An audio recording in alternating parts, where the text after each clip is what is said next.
All right, let's make this real with another example of using MapReduce to solve a real problem. What we're going to try to figure out is how many of each rating type exists in the Movie Lens rating dataset. So how many 1-star ratings are there, how many 2 stars, 3 stars, 4 stars, and 5 stars, and we'll figure out what the distribution of those ratings really are. Just how picky are people, at least how picky were they in 1998 when this dataset was created.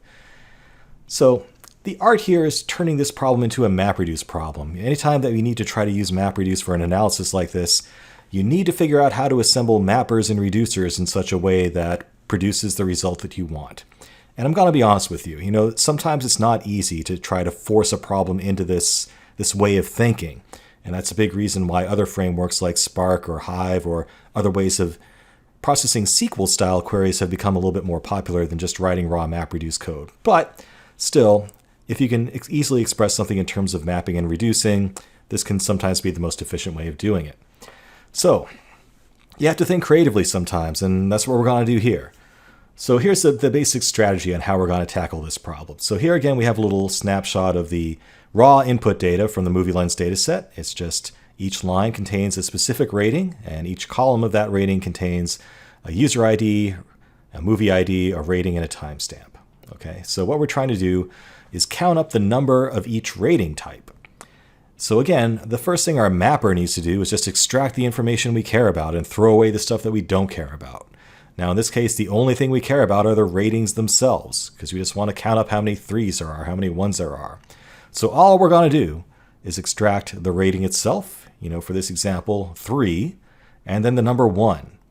And the idea here is that we're going to get all these key value pairs where the keys are the specific ratings and the values are all the number 1.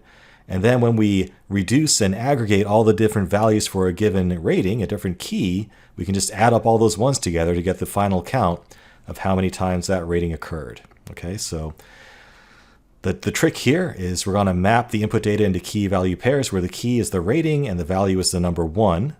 The shuffle and sort operation that MapReduce does under the hood will then collect all the 1s that were associated with every individual rating, and then our reducer can count up all those 1s and add them together. So, for example, if we were to go through all the shuffle and sort all the 1 keys, all the 1-star ratings, we end up with the 2 values, a 1 and a 1. We only saw the rating 4 once in this specific example, so we only receive a single 1 value there, and our reducer can add them all up to tell us the final result that we want, that 1-star ratings, there were 2 1-star ratings, 2 2-star ratings, 2 3-star ratings, and 1 4-star rating. So how do we actually turn this into code? So again, we're going to use streaming to actually cheat a little bit and use Python to write our mappers and reducers, because it's going to be a lot simpler. Now, I know a lot of you might be new to programming, and so I'm going to go slowly here and explain what's going on here. Now, if you are new to programming, don't get discouraged here. There's a lot of stuff you can do with Hadoop that does not require programming, so you might just want to watch here as opposed to following along when we try to go through this later and just sort of absorb it. Hopefully, even if you haven't coded before, you can see that it's not quite as mystical as you thought. So again, our mapper just needs to extract from each input line the rating itself and the number 1. So we want to extract the key of the rating and a value of 1. So in Python, here's what a function looks like in Python. So def is just how we say we're defining a function signature in Python. We're going to name this function mapper get ratings, so we can later invoke this function by that name. And mappers receive 3 parameters in Python when we're using the mrjob package that we'll talk about later. First of all, it receives a self object that just is the object instance that this is contained within. That's not going to mean anything to people that haven't done object-oriented programming before, but we don't really need it for what we're doing right now anyway, so let's gloss over that right now. The second value is going to be usually unused in the case of a mapper, but if you're chaining MapReduce stages together, this might be a key coming in from a reducer that came before you. But for this example, all we care about is this third value, which we're going to name line, and this is each input line of data that's coming in. So for the first mapper that we write in our MapReduce job, all it's going to receive is this third parameter, and you can call it whatever you want. We're calling it line, just because it is a line of data, so we may as well name it something meaningful, and that's what we'll refer to that input line within the function. We then have a colon saying that the function body continues from here, and in Python's a little bit weird because white space matters. So the fact that we indented these next 2 lines There's a little tab there, means that these are all part of this function. So this syntax means I'm creating what's called a tuple. Anything that's a list of stuff contained in parentheses is just a list of things, and in Python those can contain pretty much anything. So we're going to extract 4 variables, and we're going to name them user ID, movie ID, rating, and timestamp. And this is going to come out of the split operation on the input line, and we're going to split it on a tab character. So that's what this means. It means that we're going to take the input line string, split it up by tab characters, because I happen to know this is tab delimited data, and assign each resulting field to these variables. So the first column, we're going to take each line, split it up by tabs. First result will go into the user ID, second result will go to the movie ID, third into the rating, and fourth into timestamp. Now again, we're throwing away everything but the rating. So yield means this is what our mapper is going to give up when it goes back to the MapReduce framework. So given an input line, it's going to give back a little key value pair where the key is the rating and the value is 1. So the first value that we return is the key, comma, then the value. And it's worth noting that this value could also be a list of stuff, a tuple, if you will, but we don't need that yet. So again, stare at this a little bit if you need to. It's actually pretty straightforward what it's doing. This little block of Python code is just a function that takes each input line, splits it up by tab characters, sucks out the rating along with everything else, and then outputs that rating and the number 1 as the key value pair for each input line. Okay? And from there, the results all get passed into the MapReduce framework, which does shuffle and sort for us, and then we just have to write the reducer. So let's take a look at that next.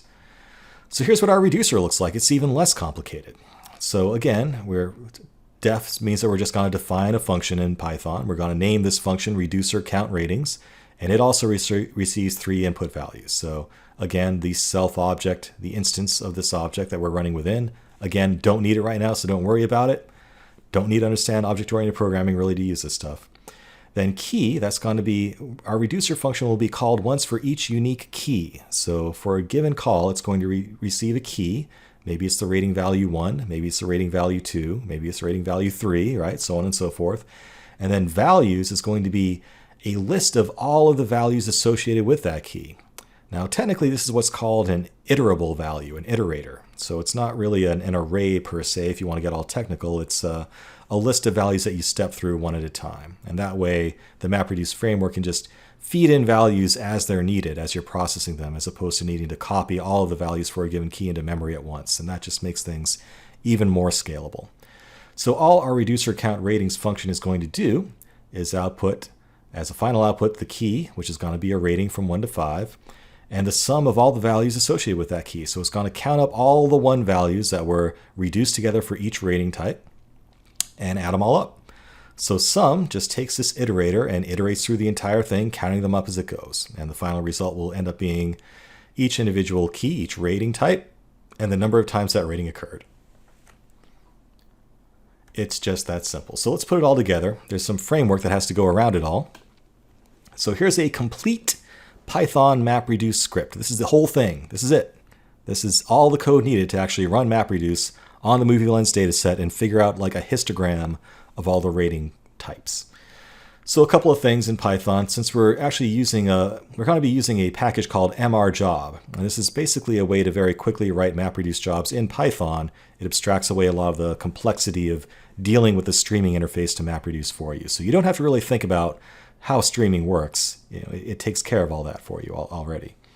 But in order to use this package, we do need to import from the MRJob library both the MRJob and MRStep names so that we can actually use them within our script. And that's what those 2 lines are doing.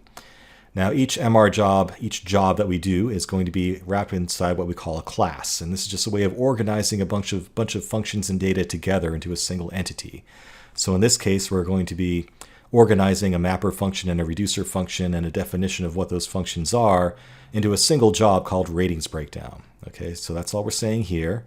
This parentheses MRJob just means that ratings breakdown inherits from the MRJob class that's part of the MRJob package. So it just means that our ratings breakdown class has all the capabilities defined by MRJob. Okay, 3 functions within this ratings breakdown class. One is steps, and what this does is it tells the framework what functions are used for mappers and reducers in our job. So this is just saying that we're going to have a single step, that's a single MapReduce phase, where the mapper is our mapper get ratings function and the reducer is the reducer count ratings function.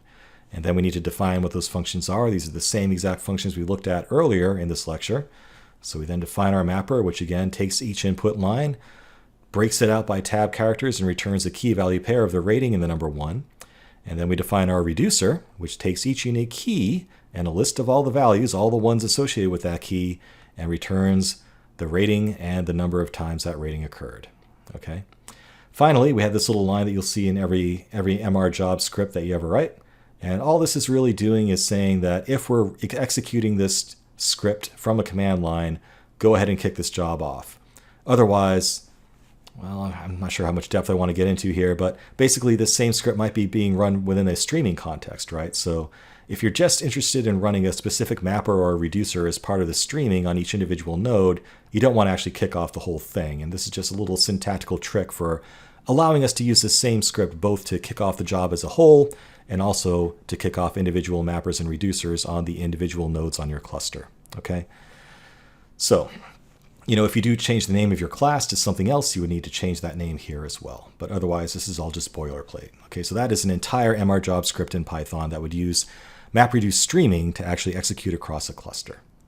So up next, let's actually run it. We're going to need to install a few things on our little Hadoop sandbox first, so let's get those out of the way next. And after that, we'll actually run this thing and see what it does.